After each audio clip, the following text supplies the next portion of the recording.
It's March 2022 in Western Thailand. A family is gathered around the bedside of a figure that barely looks alive. The man is a monk named Luang Pho Ayai, and he is very much alive. Look again. His skeletal figure and desiccated skin make it hard to believe this video is real, but it is. Some people who've seen this video have wondered if this is the oldest man who has ever lived, guessing that his age is over 150 years old. For the record, the oldest documented person in history was Jean Calment, who was born in 1875 and died in 1997 at an amazing 122 years old. So 150 years old would be a huge jump. But scientists say where a person lives can have an effect on how long they live. Researchers are fascinated by so-called blue zones, which are geographical areas with a larger than average number of people who are 100 years old. By contrast, the average life expectancy in the United States is only 77 years old. Could the man in this video be benefiting from one of these so-called blue zones? These blue zones don't share many similarities when it comes to geography, so their connection to longevity remains a mystery. But there's another possible explanation, a theory that some people can mummify themselves. What this video brings to mind is the supposed Japanese practice of Soku Shinbutsu, which is the practice of self-mummification. Self-mummification is meditating so deeply that you pass away in that meditative state, becoming a preserved body.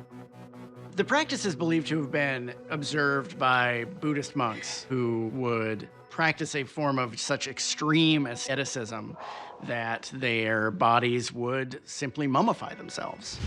According to Atlas Obscura, between 1081 and 1903, at least 17 monks managed to mummify themselves. Is that astonishing ability what we're seeing here? The act of self-mummification was criminalized in Japan during the late 1800s as it was deemed inhumane by the government. So has this man revived the practice, or is he mastering some other form of self-preservation? We asked our experts. Could this man be gaining extended life by residing in one of the world's seemingly magical blue zones?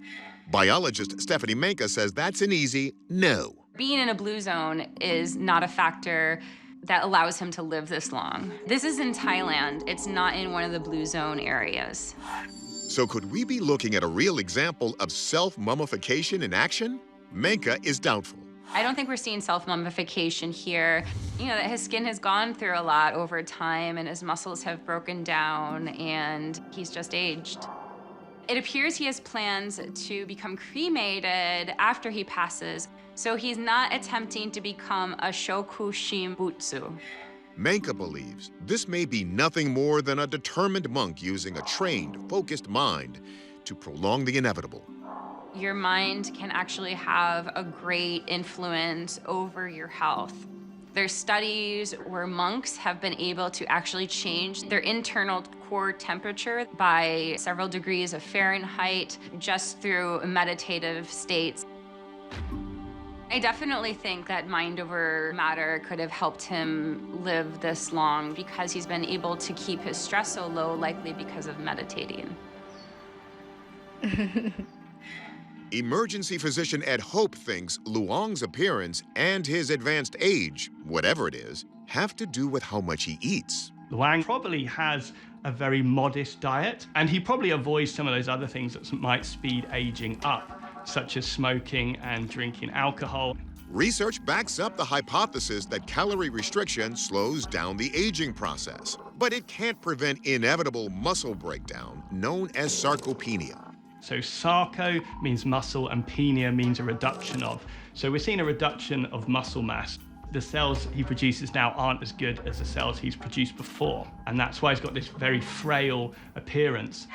However, Hope says another factor might play an even bigger role here. A human can only live so long, and that's really going to be defined by your personal genetics. He's certainly benefiting from good genetics as well. Not everyone even if you live a very healthy life, will live as long as Luang here. The woman that's lived the longest, Jean Calmet, a French woman who lived to the age of 122, actually must have benefited from very good genetics because she was smoking all the way up to age 117. And as far as Luang being the oldest living man at 150 years old, we dug into it. Ends up that's just a rumor that caught fire on the internet. Sadly, Luang passed away due to advanced age at the age of 107. Our verdict? We agree that what we are seeing is a man who extended his lifespan through disciplined eating and who benefited from good genetics. And while it ends up the rumors of Luang's life were greatly exaggerated, his surprising success on TikTok has, in a way, granted him a form of internet immortality. May 2021, Canadian resident Rob connects with Chris from Utah on a video chat. The two met on a Facebook group that explores the idea of possible extrasensory powers. Chris claims to have one particularly shocking ability. There you go. With a piece of foil on one finger, Chris holds up a light bulb and presses the end, and suddenly is able to make it light up without any wires. Turn it all around everywhere so people can see there's nothing anywhere. Perfect. The two got together to talk to us. I was skeptical. I got him to take his camera and show it all around because I was wondering if there was some kind of a static generator or a Tesla coil, but there wasn't. Chris says this extraordinary ability was taught to him by a man in South America who honed this power through years of meditation. We're like a capacitor or a battery. That's what my teacher taught me. All I'm doing is I'm gathering an abundance of negative ions from the atmosphere and charging my body with it. So I create a voltage differential. And so what you're seeing most of it is static discharge. Now, does that hurt, Chris? Oh, it drains. It's physical exercises like moving his muscles in a certain way, breathing a certain way, and it creates a charge. It pulls negative ions out of the air. So the negative ions in his body are going through the bulb, lighting it up, and then they pass on their way to ground and discharge to the ground. You know, it's really just about physics. Now, the average human produces about 100 watts of electricity at rest, but we generally lack the ability to focus that energy into a consistent current. So how is Chris able to do this? Let's ask the experts. So, of course, our first question, is this just a clever trick? Mick West thinks the answer is yes. He's actually got a little bit of foil on the end of one finger. If you look at a regular light bulb, you see it's got one contact in the middle and then the other contact where the screws are. And electricity normally flows across those. But if you stick a battery and a small bulb inside the light bulb, you can actually create a trick light bulb that will light up when touching a bit of aluminum foil to the two contacts. And I think that's all that's going on here. But maybe that's not how the trick's done. Wow. Dr. Hakeem Olushehi says it may be possible he's not collecting ions from the air, but that he's conducting the electricity coming from somewhere else. Our bodies are 50% water, and the water in our bodies is a pretty good conductor of electricity. The body can hold a voltage if he's directly connected to a source of power, and he can transfer that voltage to the bulb, causing it to illuminate. It's not out of the question, then, that Chris is hoaxing us by hooking himself up to a low-voltage current. Contact, yeah. But even a small sustained amount could have damaging effects. A current going through your body, particularly if it goes through the heart, it'll upset the heart's rhythms.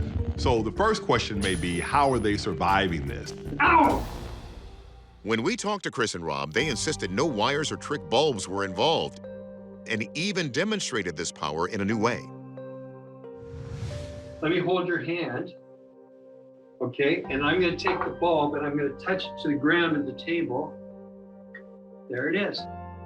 There we go. If you look around the table, there's nothing attached to the table. There's nothing attached to Chris. It's not a trick light bulb.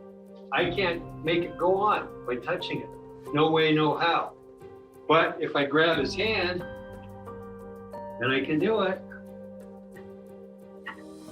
Ow!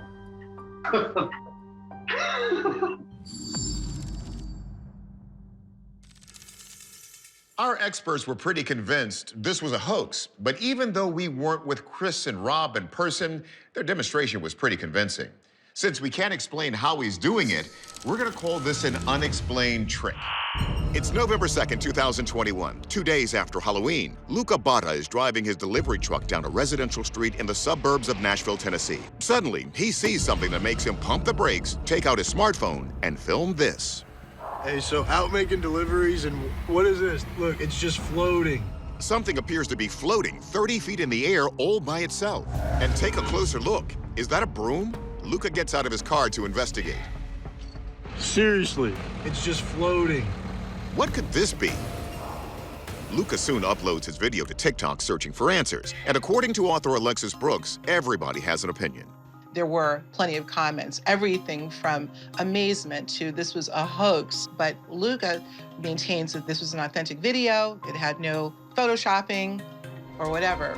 Could it be the time of year that explains this strange phenomenon? There are many people who believe very strongly in ritualistic practices, and this is right around Halloween. It wouldn't surprise me necessarily if maybe there was some, let's just call them experiments going on with those that practice witchcraft. The earliest known image of a witch on a broom dates to 1451 in a French manuscript. And some anthropologists theorize the link between witches and brooms could be rooted in pagan fertility ritual. This is something that is quite common, though it's not talked about. That doesn't mean it's not practiced. In the Wiccan religion, a besom, which is a broom made out of twigs tied around a stick, is said to be used as an instrument of purification to cleanse a space for rituals. Now, whether or not any spells were used to keep this broomstick in our video afloat, that's for our experts to decide.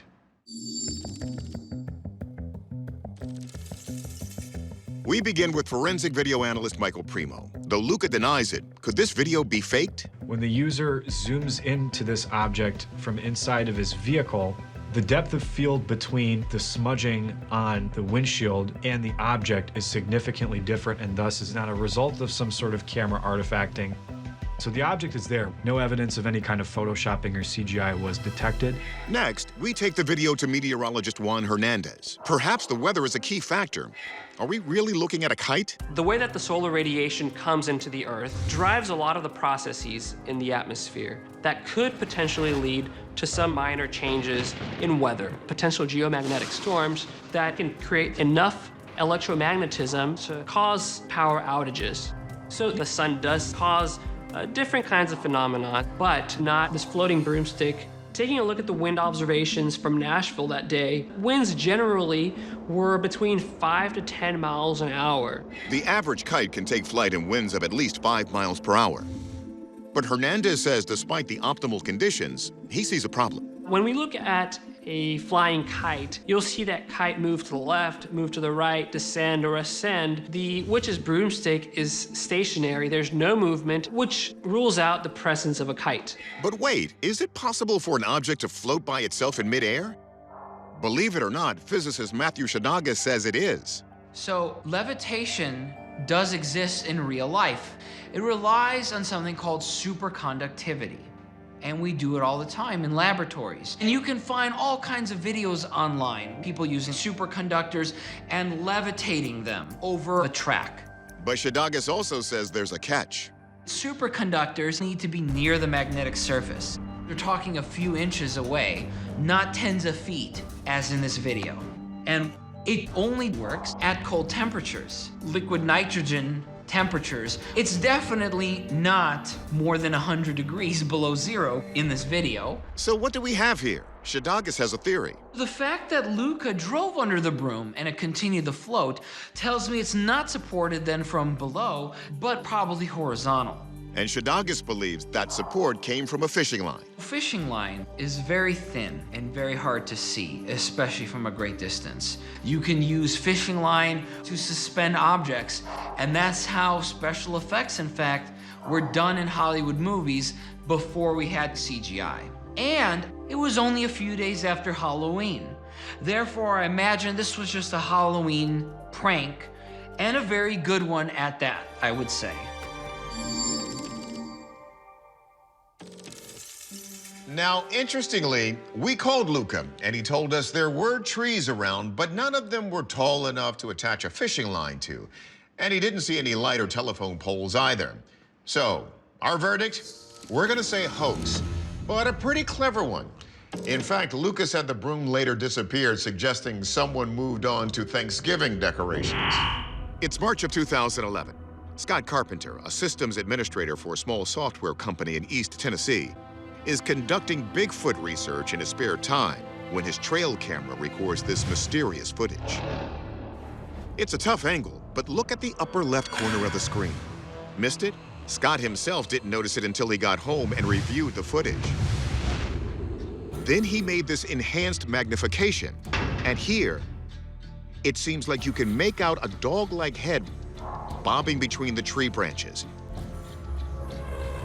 The movement caught my eye. You could literally see the nostrils opening and closing as it was taking breaths. And I did some research, called some people, and described what I had, and they're like, that's a dogman.